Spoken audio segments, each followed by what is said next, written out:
狂吹，一楼雨棚挡不住，上下剧烈摆动。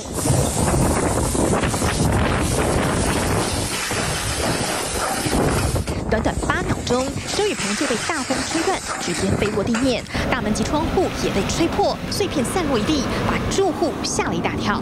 遮雨棚被打掉，然后这个风把这个玻璃吹破2片，我听到那个风咻咻很强的声音，强风威力惊人，连高楼吊臂都瞬间坠地。 位在27楼30多公尺高的吊臂从高空坠下，当场砸中2辆车，砸中2台车，那其中1台是拦腰砸中。因此轿车几乎被砸成废铁，所幸车上没人，逃过一劫。